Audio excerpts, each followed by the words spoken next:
I'm going to eat now. This is fried tofu. Look, I also asked for some extra large intestine, pig lungs. Let's taste its tofu flavor first.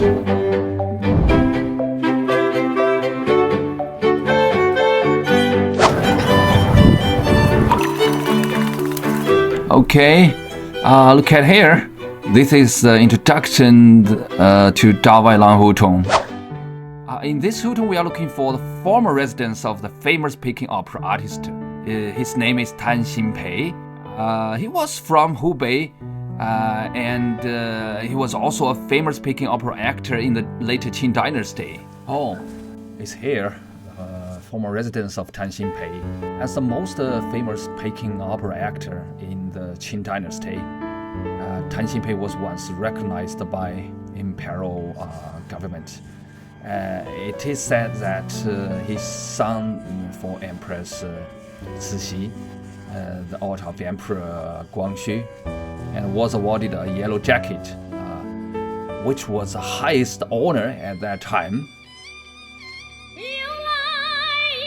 Tan Xinpei's most famous representative work is Dingjun Mountain. In 1905, he was filmed China's first black and white silent film, Dingjun Mountain, in a photo studio in Beijing. Peking opera, as a quintessence of Chinese culture, still attracts tourists from all over the world. The Peking opera actors on stage are gorgeously dressed and gracefully moved. Each drama interprets the stories of the Chinese history.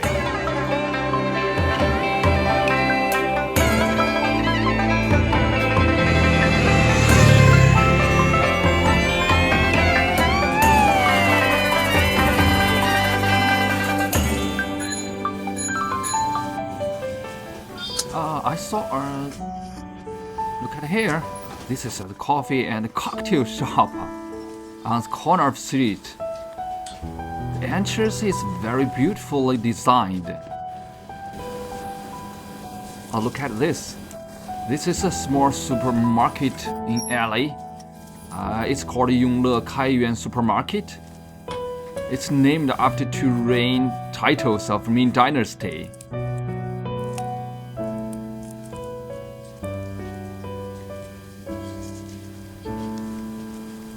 Here's not the Dawailan Hutong. It's called Tieshu Xiejie. This is a two-story building with a bit Russian architectural style. It says Beijing Radio Factory on it. It should have been used as a factory after a liberation of China. Now there is a cafe called Future downstairs, and next to it's a post office with the same name, Future Post. Here's the 7 Days Inn, a famous affordable hotel chain in China. This two-story building was once the first bathroom, especially for women, in the 8th Great Hutong.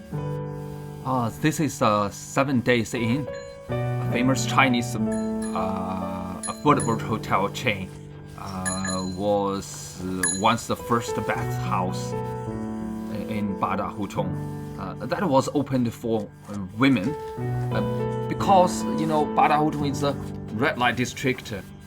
Here was an area where brothels and opera troupes were concentrated.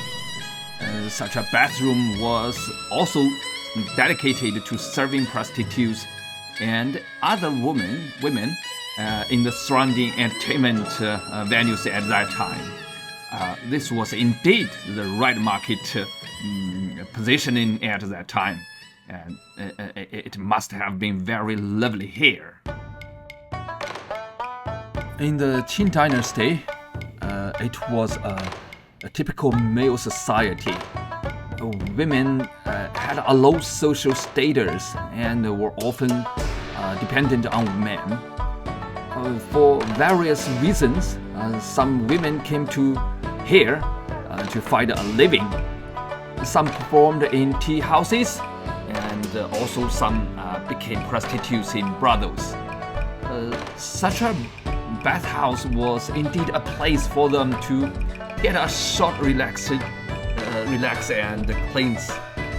Today's bathhouses are no longer called that. Most of them are called sauna, where you can take a bath, eat, drink tea, and even watch performances.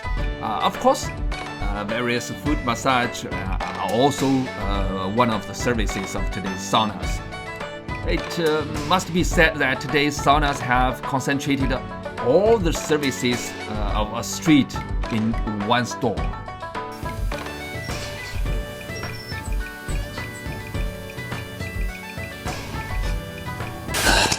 It's lunchtime. I'm really hungry now. I heard that nearby has a very famous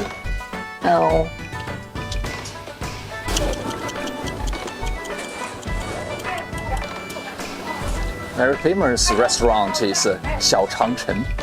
Let's go. We will find it and try. Let's go.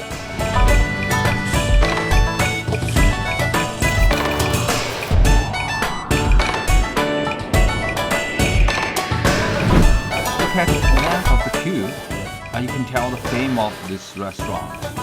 As one of the famous snacks in Beijing, most people think that stewed pork with picked intestines and lungs and served with sesame cakes because ordinary people in the Qing dynasty could not afford meat. In fact, this is not the case. Stewed pork actually originated in the Qianlong period of the Qing dynasty. When Emperor Qianlong went to the south of the Yangtze River, he tasted a dish made by a local chef. At that time, luju was stewed with various spices until soft and rotten. After adding sesame cakes, the soup was absorbed by the sesame cakes. The soft pork and sesame cakes soaked in broth became delicious. Emperor Qianlong brought this chef to Beijing to become a palace chef. Later, this dish was called Suzhou Zao, which is a predecessor of luju. In the old China, pork was too expensive. Chen Zhaogui, the founder of the small restaurant in the south of Beijing,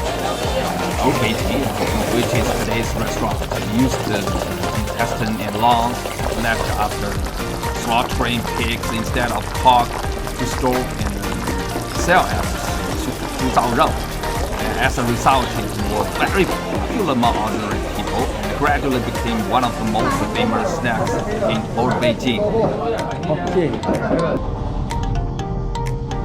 This drink is made in Beijing, called Beijing soda. This drink carries the childhood memories of many Beijingers. It is said that this restaurant has a history of over 100 years.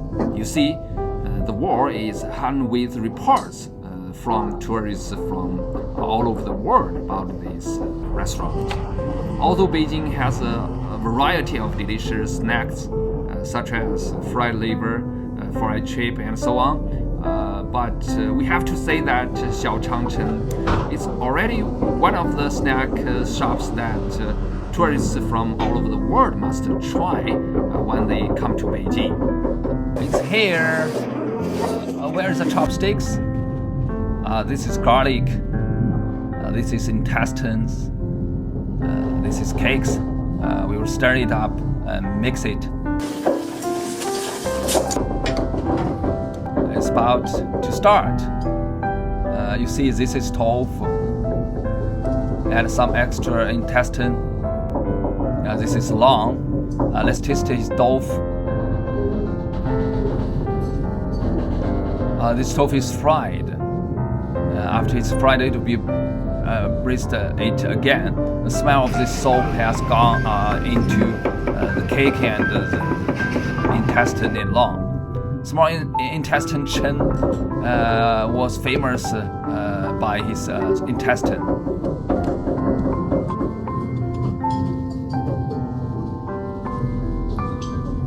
Let's intestine.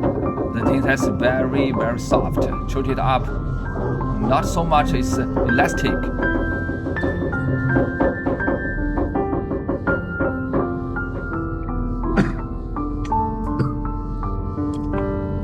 Just elsewhere, compared with the taste with here, a little brighter than the other place.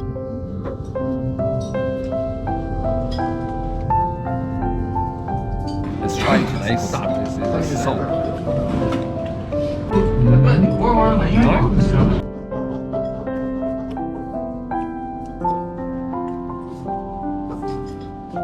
Added cilantro and minced garlic. The soup here is lighter than some other restaurants.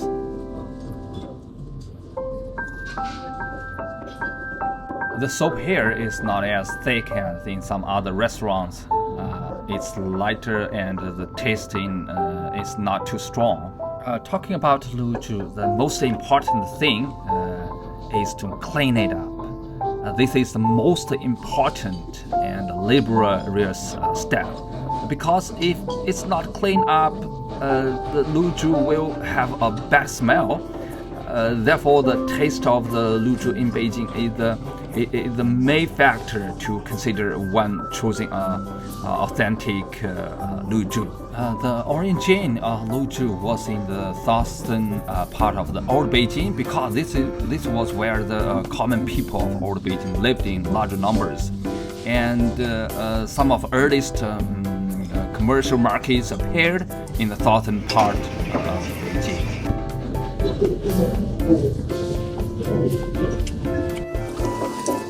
Now let's try adding some chili peppers.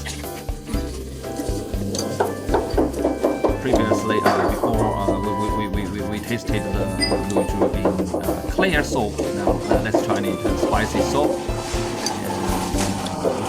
And we can add some vinegar to see if the taste is different. Let's try this first. This is the last.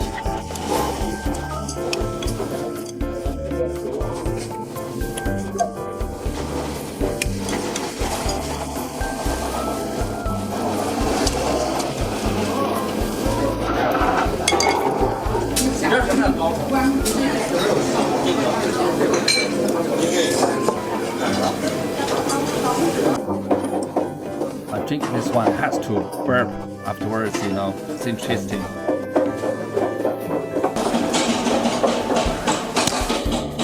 Come on, we are taking everyone another famous business district in Old Beijing.